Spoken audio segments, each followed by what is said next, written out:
பாப்பாளி விஷ்ணுமாயா ஐயப்பன் பக்தர்களுக்கு மதிய வணக்கம். இன்னைக்கு 3/1/2025 சனிக்கிழமை. அதாவது இந்த வருஷம் 10 வருஷம் கழிச்சு நான் 2025 கார்த்திகை மாதம் சபரிமலைக்கு மாலை போட்டுருந்தேன். நிறைய பக்தர்களுக்கு தெரியும் இல்லையா? ஸோ இப்போ என்ன ஆச்சுன்னா, இப்போ 3ஆம் தேதி 1ஆம் மாசம் சபரிமலைக்கு போயிட்டு வந்துட்டேன். ஸோ பிரசாதம்லாம் வச்சு இப்போ என்னுடைய விரதத்தை முடிக்க போறேன். நெய், பஞ்சாமிர்தம், அதுக்கப்புறம் அரவணை பாயாசம், சிப்ஸு, வாவர் சுவாமியுடைய அந்த கற்கண்டும் குறுமிளகும். ஸோ அதுக்கப்புறம் இருமுடி கட்டில் கொண்டு போன அரிசியை கொஞ்சம் கொண்டு வரணும். ஸோ அதை வந்து சக்கரை பொங்கல் செய்து சாமிக்கு வந்து நைவேத்தியம் பண்ணி பிரசாதமாக கொடுக்கணும். இது என்ன விஷயம் பார்த்தீங்கன்னா, சபரிமலைக்கு போகிறது பார்த்தீங்கன்னா அந்த காலத்தில் பழைய என்ன சொல்றது, பழைய முன்னோர்கள், அதாவது பண்டத்து காரணம்னு சொல்லுவாங்க. அந்த வனத்துக்கு போயிட்டு உயிரோட வருது ஒரு பெரிய விஷயம். அது கடவுள் ஐயப்பனுடைய பாக்கியம் தான். அது அவருடைய ஆசீர்வாதம் நம்ம திரும்பி வரும். ஏன்னா வனத்துல நிறைய பாம்பு, கரடி, சிங்கம், புலி, யானை இதெல்லாம் இருக்கும் இல்லையா? அதனால வாக்கரிசின்னு சொல்லுவாங்க, அந்த வாய்க்கரிசின்னு சொல்லுவாங்களா, சொல்ல முடியல போட்டுருக்கேன். ஸோ புரிஞ்சுங்க, சரணம் ஆயிட்டா போடுவோம் இல்லையா? ஸோ அந்த மாதிரி அரிசியை போட்டு வருவாங்க.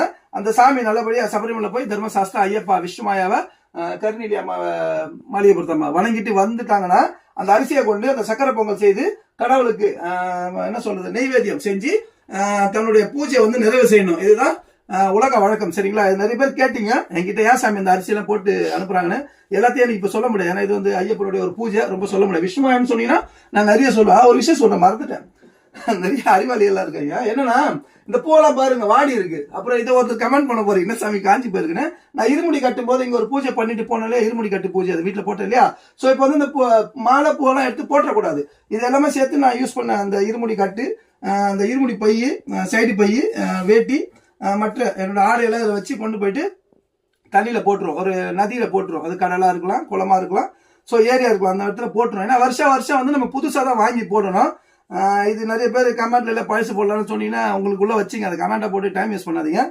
முறைன்றது ஐயப்பன் என்ன சொல்லி கொடுத்தாருன்னா, இந்த வருஷம் நீ யூஸ் பண்ணி அதை கொண்டு போட்டுணும். போட்டு அடுத்த வருஷம் நான் நல்லா இருப்பேன் வாழ்க்கையில, இன்னும் இந்த வருஷத்தோட அடுத்த வருஷம் நான் நல்லா இருப்பேன் மாலை போட்டேன்னா ஐயப்பனோட அருளும் விஷ்ணுமாயா தர்மசாஸ்திரோட அருள் நமக்கு கிடைக்க நம்புறவங்க போடுங்க. இல்ல நான் இப்படியே தான் இருப்பேன், சாப்பாடு கூட வழி இல்லாம இருப்பேன்றவங்க எடுத்து வச்சுங்க. பழசு சென்டிமெண்ட்லாம் இதுல கிடையாது. ஒருத்தர் சொல்லிங்க இல்ல நான் முதல் வருஷம் போட்டேன் சென்டிமெண்டா வச்சுன்னா அது உங்க விருப்பம், அது அவங்கவுங்க விருப்பம். ஏன்னா பொதுவான ஒரு கருத்து என்னன்னா, விஷ்ணுமாயா சொல்ற ஒரு விஷயமும் ஐயப்பன் சொல்றதும் தர்மசாஸ்திரா சொல்றதும் கருங்கி அம்மா சொல்றது என்னன்னா, சபரிமலை யாத்திரையில நம்ம அந்த வருஷம் யூஸ் பண்ண அந்த துணியை வந்து போட்டுடணும். சரிங்களா? இதுதான் விஷயம்.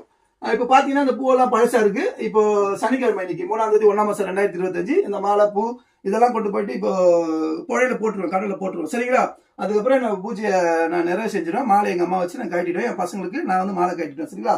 இப்ப அந்த பூஜை தான் நடந்துட்டு இருக்கு. பாப்பாளி விஷ்ணுமாயா சரணம் ஐயப்பா. இப்ப பாத்தீங்கன்னா அங்க இருக்கிறதுலாம்